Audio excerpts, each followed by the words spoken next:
رحیم ایک کویسچن ہی کیا تھا کہ اللہ تعالیٰ نے فرمایا کہ مہمان رحمت ہیں، تو بعض اوقات گھر میں مہمان آ جاتے ہیں اور ہمارے حالات اوپر نیچے ہوتے ہی رہتے ہیں، بعض اوقات تو ہمارے دل میں کوفت پیدا ہو جاتی ہے اور بعض اوقات دل میں تنگ دلی پیدا ہوتی ہے، بعض اوقات ان کے جانے کے بعد ہم ان پہ کچھ بیڈ کمنٹس بھی پاس کر دیتے ہیں، کوئی تنقید کر دیتے ہیں، تو کیا حکم شرع ہوگا؟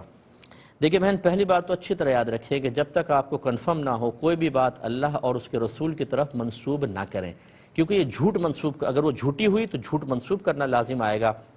اور قرآن یہ کہتا ہے کہ اس سے بڑھ کر ظالم کون جو اللہ تعالیٰ کی طرف وہ بات منسوب کرے جو اس نے نہیں فرمائی۔ اور نبی کریم صلی اللہ علیہ وسلم نے فرمایا جس نے جان بوجھ کر میری جانب جھوٹ منسوب کیا وہ اپنا ٹھکانہ جہنم میں بنا لے۔ اب یہ قرآن میں نہیں ہے کہ مہمان اللہ کی رحمت ہوتے ہیں، یہ حدیثوں کے اندر مضامین تو آئے ہیں، صحابہ کرام کے اقوال میں ملتے ہیں، لیکن قرآن کی یہ آیت نہیں ہے، تو اس میں تھوڑا سا آپ احتیاط کیجئے گا۔ دوسری بات یہ ہے کہ مہمان اللہ کی رحمتیں، اس کا انکار نہیں ہے، لیکن آج کل موجودہ حالات کے پیش نظر مہمان زحمت بن جاتا ہے۔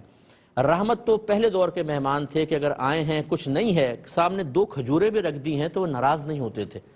اگر کچھ کھانے کو نہیں ہے، تھوڑا بہت روٹی کا ٹکڑا اور زیتون کا تیل رکھ دیا گیا ہے، وہ اس کو بھی اللہ کا شکر ادا کر کے کھا لیا کرتے تھے۔ آج ہمارے مہمان آتے ہیں تو وہ تو ڈیمانڈ کرتے ہیں، بریانی ہونی چاہیے، پلاؤ ہونا چاہیے، زردہ ہونا چاہیے، یعنی گوشت کا آئٹم تو ضرور ہو، اچھا ہو۔ اگر آپ نے خالی دال رکھ دی تو ناراض ہو جائیں گے۔ اب ان تکلفات میں پڑنے کی وجہ سے وہ مہمان رحمت کم اور زحمت زیادہ محسوس ہوتا ہے۔ اور پھر اگر 5، 6، 10 آدمی آ جائیں تو آج کل کی مہنگائی کے اعتبار سے آرام سے 4 سے 5 ہزار کی دعوت تو کہیں پر بھی نہیں گئی۔ اور اگر ایسے مہمان آ جائیں کہ آنے کے بعد جانے کا نام لا لے، 2 دن، 3 دن، 4 دن، 5 دن ٹھہر جائیں تو بیچارہ غریب آدمی تو گیا کام سے، پورے مہینے کی تنخواہ اس کی شاید اسی میں لگ جائے گی۔ اس اعتبار سے اگر دل میں اس قسم کے مہمانوں کے بارے میں تھوڑی بہت تنگ دلی اور کوفت پیدا ہو جائے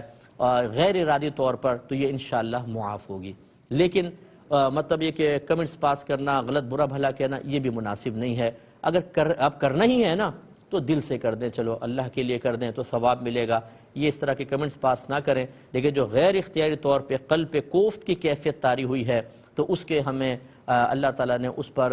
ہمیں مکلف نہیں بنایا کہ ہم اس کوفت کو ہی پیدا نہ ہونے دیں۔ لا یکلف اللہ نفسا الا وسعہا، اللہ تعالیٰ کسی جان کو اس کی ہمت سے زیادہ آزمائش میں مبتلا فرماتا ہی نہیں، یہ ہماری مطلب ہمت سے باہر ہے، تو اس پہ معاف ہوگا۔ لیکن جو بول رہے ہیں آپ، یہ تو آپ کی قدرت و اختیار میں ہے، غلط بولیں گے، مہمان آیا تھا آپ نے الٹا سیدھا بولا، اس پر ہو سکتا ہے کہ مطلب آپ کے ثواب میں کمی آئے یا آخرت میں آپ قابل گرفت بھی ہو سکتے ہیں، اس میں احتیاط کر لیں۔